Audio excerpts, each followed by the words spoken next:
It is a breed-specific rescue, so what we rescue is border collies and border collie mixes because we don't always know. We've been around in Arizona since 1998, and we've rescued over 3,000 dogs. Today you guys are having a party for a group called the Texas 21. What's so important about these little guys?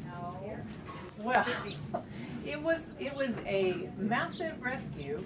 One of probably the first times that we participated on a national level with other border collie rescues. We got a call from two border collie rescues working together in Texas, and there had been a seizure and a raid of a property where there were 180 dogs discovered living in horrid conditions with no human caretakers, and a Humane Society and two border collie rescues in Texas went into that situation and sized it up, and unfortunately there were deceased dogs found there. There were puppies locked in kennels. It was not a good thing. It was, video came out, and it just broke our hearts.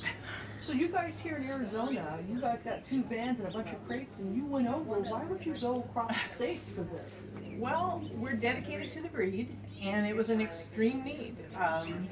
So we mobilized and asked our volunteers to get together, and we said we'd take as many as we had people step forward to foster them. And it ended up that of all the border collie rescues that responded, we brought the most in a group to Arizona.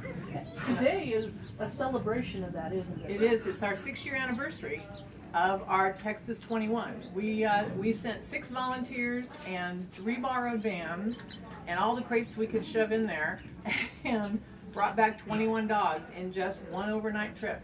The rescues in Texas drove the dogs to Odessa, close to the border, and they went, spent the night, picked up all the dogs, drove all the way back, dropped some at Foster's in Tucson, and brought the rest back to Phoenix. Why is it important to get together today? You know, it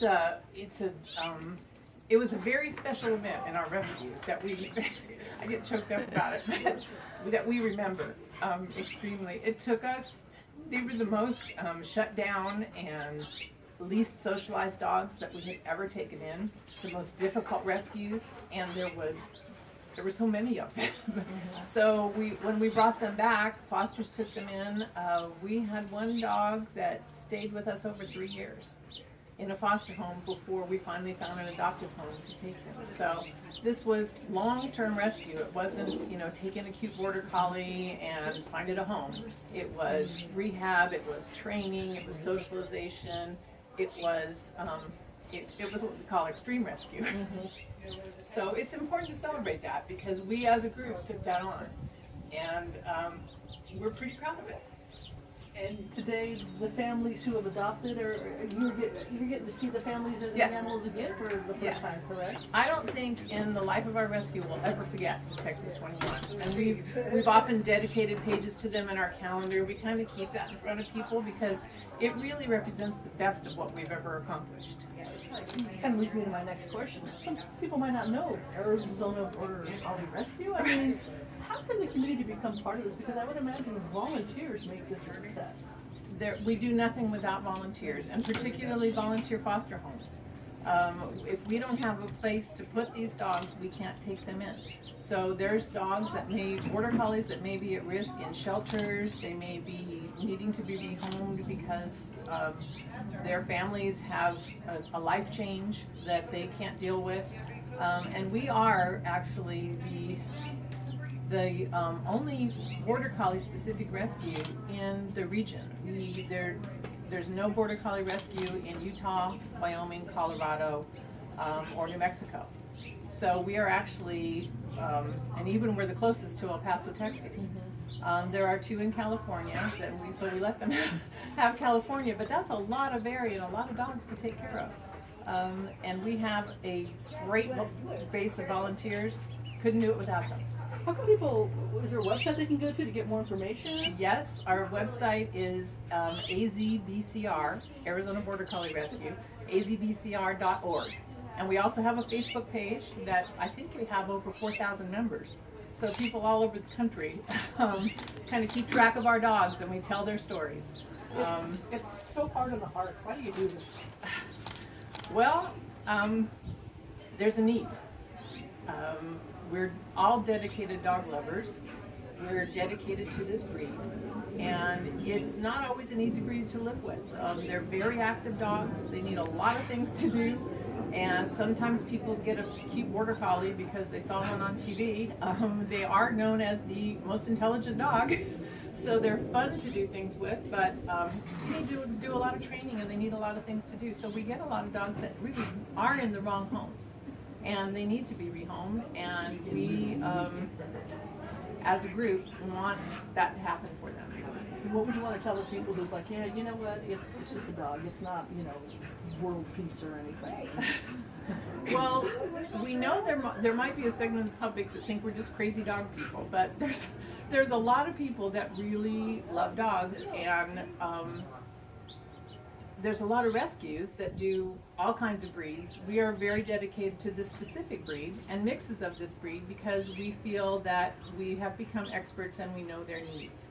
And so we think when we see a border collie that needs to be rehomed, we'd much rather see it with us than just to get rehomed through an all-breed rescue, and we try to find a good home, and we go through an extensive process.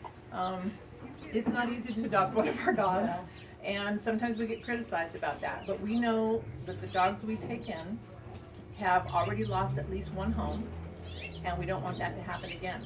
So we have a written application, an interview process, a home visit, and then we support our adoptive homes. So if they have any needs afterwards, we try to help them the best we can, and we want to make sure that none of these dogs ever get rehomed again. Well, that's perfect right there. Is there anything else you want to add that I maybe haven't asked, or?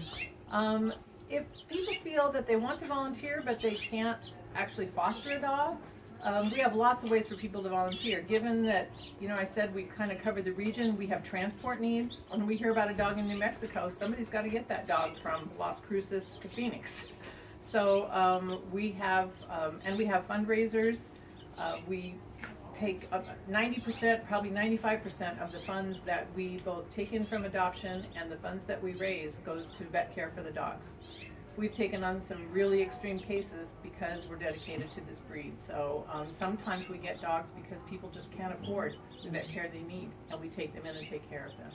So it's just a mission, and yes, it can be heartbreaking, but boy, it can be joyful. But it's worth it. Right. I'm going to stop for a minute. You want to hold, you look 20